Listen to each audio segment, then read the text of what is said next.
Hey everyone, welcome to week 3 book club. We are reading one of Uncle John's favorites, I guess one of our favorites of Uncle John's. I'm April Ann, Diamond Ambassador, and so excited to walk y'all through the discussion tonight. As I was prepping questions, I realized I was not in my strength zone. Thinking of questions is hard for me, even when I know, okay, I'm going to be leading this, like I'm going to be walking others through it. So I called on some very wise people and they kind of helped me create some great questions for y'all tonight. So just know that yes, you can be a diamond in this company and not have all the strengths and talents, right? All right, so I'm going to be referencing, I know this was a longer chapter, but I'm going to be referencing kind of 3 different portions of the chapter tonight. So if you're following along with me in your book, we're going to start on page 69. But basically, Uncle John talks about connecting with people at all levels, right, y'all? And going beyond words. So specific to that passage, what are some ways we can ensure great connection and communication during a coaching call via Zoom? What do y'all think? Can you repeat the question one more time? Sure. So what are some ways you can ensure great connection and communication during a coaching call via Zoom? And we're going to kind of have a few different scenarios. I'll go. I think one way is, of course, to be engaged, like looking, at the speaker. I know sometimes when we're looking at the book, we may have to look up and down, but just, being engaged. And, not just showing half our face. Yes. But, Yeah. the whole thing. That is helpful. It helps us to know that we are engaged, and then commenting in the chat if we can. Yes. Yeah. And Jana, you do a really good job of that. Like you're usually following through or following with me, you're nodding, you're laughing, whatever, actual response needs to be there. Because a lot of times we get lost in the virtual world, right? We're like, oh, it's just, we're logging into Zoom, but it's as if we're all together in the room, right? So cameras on, present, listening, not washing the dishes, right? Even though I do have a sink full of dishes right now. So yes, I love that, Jana. Anyone else? How can we make sure that we are connecting with people and communicating well via Zoom? Well, I think just smiling is a lot. Like it makes a big difference. And I can tell you, like, when we're on these calls with multiple people and you've got, I think of it being like if you're on the praise team at church and you've got a congregation that are all like this. You're like, what's happening here, Jesus? Like, help me. And it's the same on calls, So I think it's super important for us to be aware of our faces, and just be engaging, like be interested in what the other person is saying and watch your face, like smile, nod, laugh, whatever, but don't look like you could be anywhere else in the world and you'd rather be, because we get a lot of value out of all of these Zooms that we do. And so help your face look like it. Just be intentional with that. I mean, I love that, Emily. And it is true. When you're speaking to a room full of women, what more do you want than them following along and nodding and smiling and giving you that feedback? So I love that, Emily. What about when you guys are hosting an in-person sip and see? How does connecting with people at all levels go beyond our words at a sip and see? How you connect when you first see them, your body expression, your posture, making sure you speak to everyone in the room. Sorry, y'all can't see me, I'm driving. Well, that's spot on, Amy. I think too, No, I'm sorry, April. I think being ready before people arrive, making sure that you're not finishing up any last minute details, preparing for the event. You want to make sure all that is done when people arrive so that you are present, you are engaging, you are there ready for the people. Yes. Yeah, because what does that communicate if you're running around or you're last minute doing things or you look frazzled and stressed or like, oh man, like, am I at the right place at the right time? So yes, being prepared, being ready for your guests. I think sometimes too, your inward emotions don't have to show on the outside. It's Yeah. like you may be frazzled, you may be all those things, but sometimes that's not the proper place to show it. Yeah, that is very true, Nancy. I think just Body being, language. oh, sorry. Somebody said body language. Yes, body language is very important. I don't know who that was. I don't know It was either. me. It was Jessa. Oh, there you are. Okay. You're not popping up on my screen. Yes, Jessa, body language makes or breaks it, right? Also, I just have watched a video of myself looking extremely nervous, and the words that I said were everything that I memorized, and I said them okay. And I thought, man, I nailed it. Like I said every word I was supposed to say. I watched the inflection in my voice, and then I watched the video back, and I looked unbelievably awkward and unsure of myself and scared. Yeah. So Well, I love that you watched it back and, we're looking for some feedback. Okay, April, I'm gonna try to talk, but my internet is so bad. Okay. But my grandmother always told me when you're hosting an event, because she used to host events lots, to just kind of stand in the back with your back to the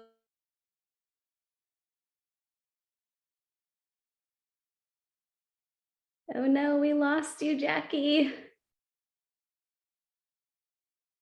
I love that she was talking about her grandma though. If you can hear me, Jackie, you should type it in the chat. We want to hear the rest of the story. All right, anyone else? Oops. I was going to say, as far as standing, like I'm very tempted to stand behind something. That feels a lot more safe to me. And Same. actually for Super Saturday, we were supposed to be seated in the chairs comfy.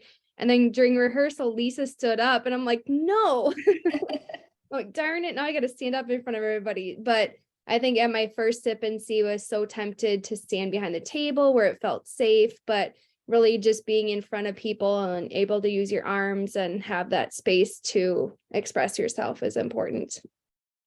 I actually did notice that on Super Saturday. I was like, oh, I thought it was supposed to be more of like an informal panel. And here she's in the spotlight for 3 whole minutes and she has to walk and utilize the stage and, use her arms and everything else and follow the prompter. Like, it was very impressive. And you did a fantastic job communicating with the room of people, but also online. So it's both and.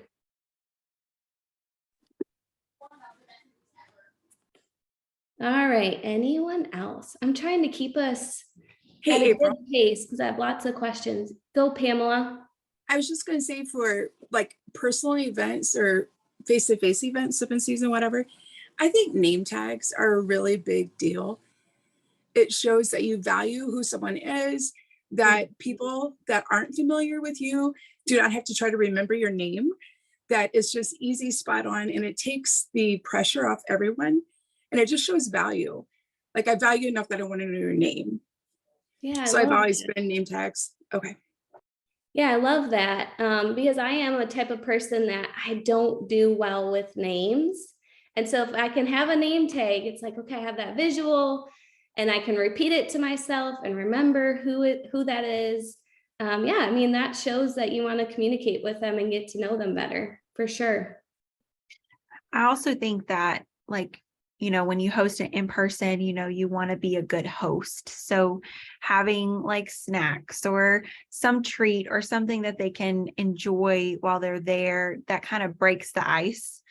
Having an icebreaker or, you want them to feel comfortable and getting to know you too. So you kind of have to feel the room out, like what type of audience you have. Like, can you sit in the chair with them and have that Yeah. conversation type of sip and see, or are you standing and having a stronger presence? So Ooh, I love that. Yes. What kind of audience do you have? Yeah, what are their ages? Is this more relaxed and casual, or is it more professional? I think too, the setting, like you said, Caitlin, is it in a house? Is it in a church? Like, where is this being taken place? Yeah, that's gonna change your mode of communication for sure.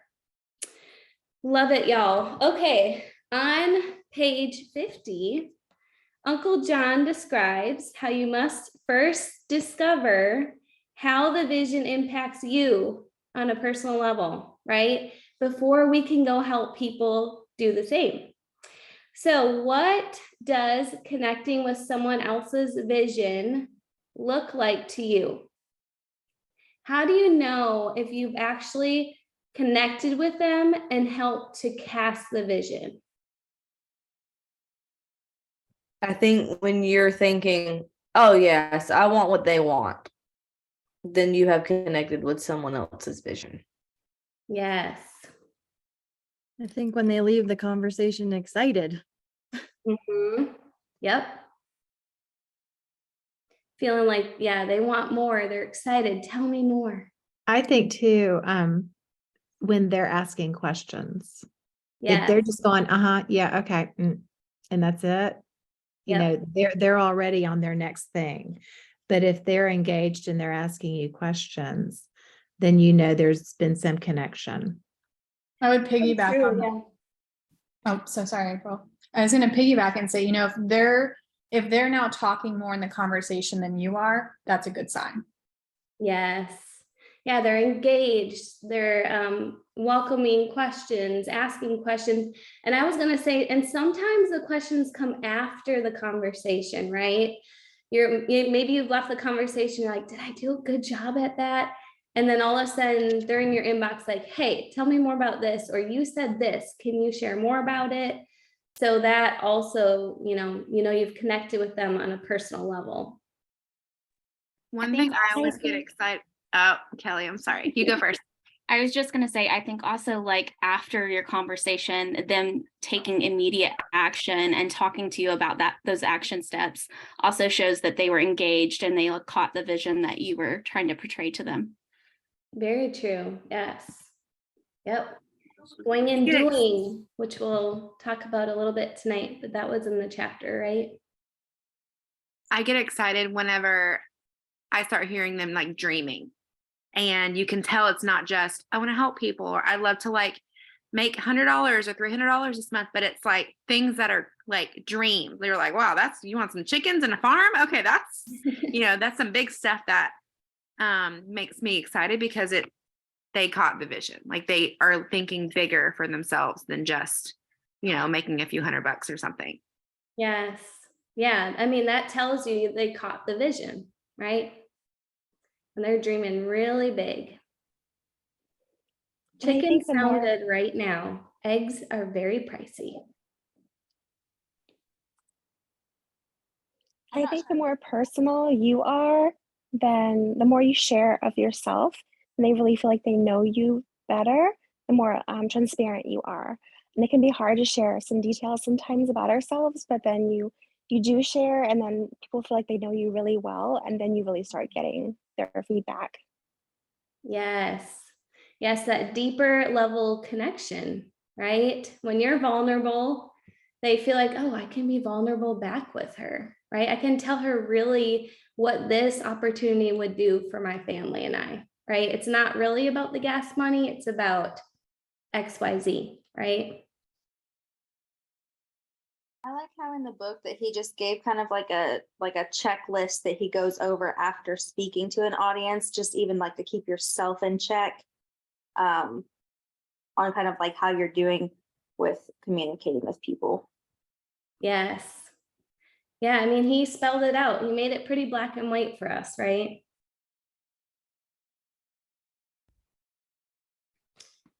All right. Now we're getting in the nitty gritty, y'all. On page 49, this is kind of the last area I'll reference tonight. Uncle John shares how all communication must include 3 things, right? Thought, emotion, and action. So something we know, something we feel, something we do. Knowing this information, we're going to answer a few questions together. Okay, y'all? All right. So this is a no question. And if I need to repeat it, let me know, but I'm going to try to read it slowly. What would happen if someone had knowledge about gut health? Okay, they have all the knowledge about gut health and they were willing to take action. Okay, but they didn't actually believe in our products. How do you think their messages would come across to people? So they have all the Probably knowledge. insincere and salesy. Yep. Salesy. I didn't hear your first thing. What was it, Jessa? Insincere. Yeah. Yeah. Insincere. Salesy. Just dull. If there's no emotion or energy behind it, I mean, you don't catch on, somebody's not going to catch that, you know, they're not going to want to be around that person. That influence isn't going to be there. Yep. Very true. It's not Just very built for purpose. transactional. Sorry. Yes. Sorry, dear. No, you're fine. I mean, it was kind of the same, I guess, but just not having a purpose in what you're doing, Yeah. not being passionate about it. Right. And they may not feel, kind of like Jess was saying, insincere, but they may not feel like their true authentic self, right? Maybe they're doing a lot of copying and pasting, or, you know, taking what their upline is sharing with them, but it may not really feel like this is who I am and this is what I want to share. Good. Anyone else on that one? Your wording is different when you're sending out messages that are confident to you. I don't even remember what podcast I was listening to one time or training, but the person said, like, I almost used the word just, like, hey, I just wanted to reach out to you. That word just means like it's not a big deal. Like, this is, you know, but that's not, it is a big deal. And if you believe in the products, you feel that way. It's the same thing about the business. If you believe in the business, then you're going to use a certain wording. I mean, there's tone. For sure. 4th and 5th graders, there's tone in someone's writing, just like there's tone in somebody's messages that you're sending. So yeah, that is a great point, and I am so guilty of that. And I am going to start rewording my messages tonight. Yes, Well, Abby will catch me at times. I don't know. We'll, you know, toss messages back and forth. And she's like, get rid of the word just. You're here for a purpose. Like, you need to be bold. But I think it's just like, oh, I just said it, y'all. I think it's just part of my speech, but I need to get rid of it. Well, I think we're trying to act casual and we're trying to, you know, I almost said the word too. We're trying, you know, you just, yeah, I can't. I know. So now we're all holding each other accountable. That's a good one. That's a really good one. It is, yeah. All right. Now we're going to talk about feelings, right? What about if someone who has all the feels, so they have all the belief, and they're willing to do, which means they're willing to take action, but they didn't know how to talk to people about the products or the business? What do you think their messages would look like? You want me to repeat it? I see some blank faces. Okay. What about if someone who has all the feel, which is the belief, they're willing to take the action, right? But they don't actually know how to talk to people about the business or the products. What are their messages going to look like? Well, they're going to have just in them for sure. Yes. Yeah, they might puke plexus all over people for a little Yes. bit. I would agree on that one. That was me when I first started. And probably several of y'all.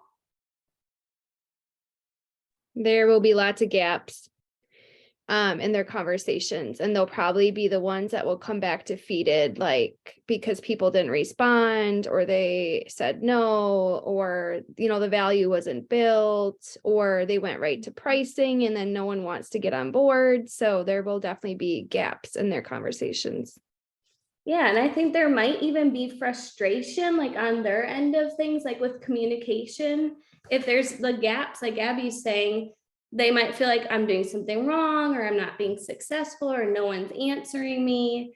So yeah, trying to have the conversations, but not really knowing what the skill set side of things are. Yeah, and I was going to say they probably will just be given a lot, like puke and plexus, or just talk, but very little questions, and finding out what's in it for their person. Like, what is their problem? How can I solve this for you? It would just be telling the things instead of listening to, whoever they're talking to see how you can serve them. It's just, hey, here's what I've got. I'm excited, instead of, I have this. How can I serve you, kind of thing.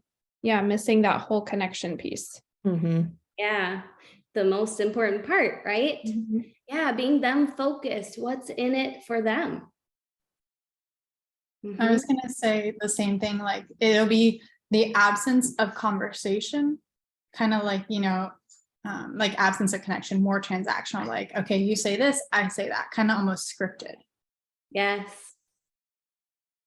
That's good, Nicole. I feel like this could show up in sending someone a message and just sharing your story and saying, it did this for me, it did this for me, it did this for me. And then not drawing that connection of, here's why I think it would be good for you and what it can do for you. So kind of like stopping at your story and your excitement. Right. Yeah, building their belief, but then they're like, well, that's nice, Sarah. Like, I'm so glad the products helped you. I'm over here like, what are they actually going to do for me? Yes.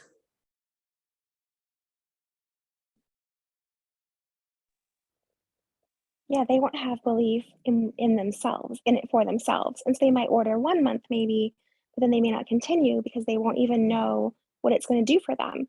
Like, I'm not just going to take something unless I know what it's going to do for me. If I know, oh, this pain drink is good for me, I might drink it. But if I know it's going to boost my metabolism and help with my inflammation, I'm definitely going to want to drink that. So you have to build their belief for themselves as well.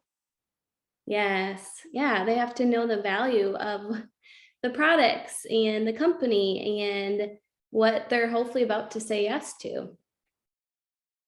I feel like what Liz said could also play into the way that you post, and being intentional, not about just sharing pain points, that grab their attention, but, also sharing kind of the flip of the script, like, okay, here is my pink drink, here's what it can help you with, rather than like, oh, you experienced these symptoms, it's gut health. Well, that's great. Thank you for the diagnosis. What do I do about it? Kind of sharing both sides of the script so they can be well educated. Yeah, and I was thinking, as I was reading the chapter, like this just pertains to so many areas in our business, right? Communication, which is why I'm so glad that we started the year off with this book.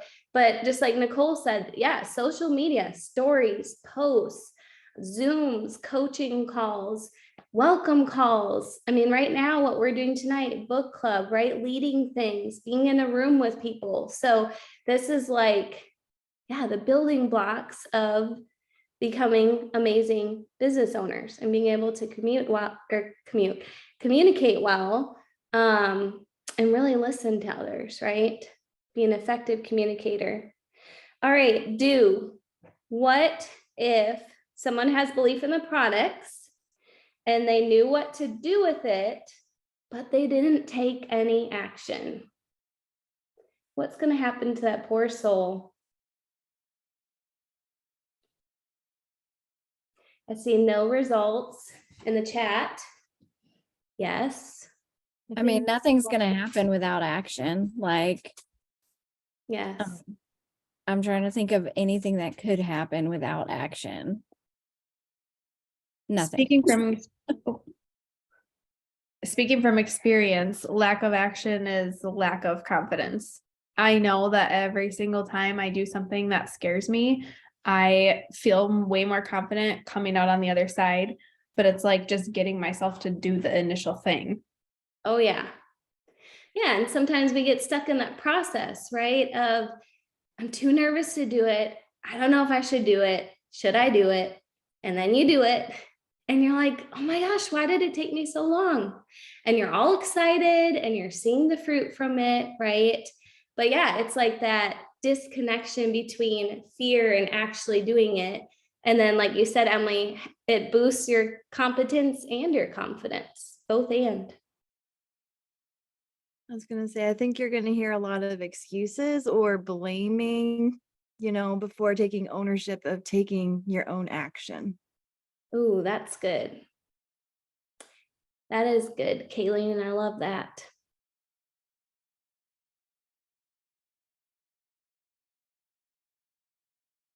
You're going to see that they have a hard time leading others, especially they're not able to lead themselves. Yeah. Yeah. It's hard to lead ourselves, right? And then go and lead others. But without actually doing it and modeling it yourself, it's going to be really hard to walk that journey with others.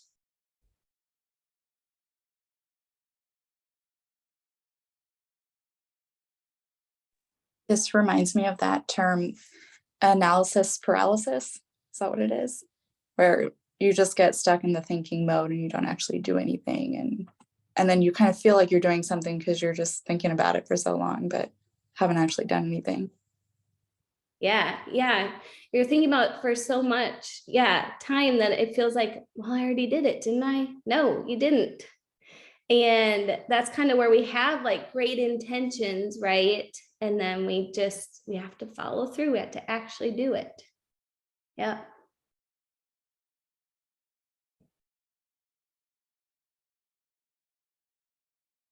Anyone else on this topic?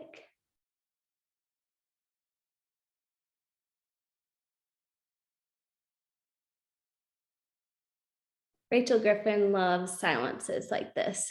She's looking at me like, please keep talking. I'm like, ask another question. Well, we're at 8:30.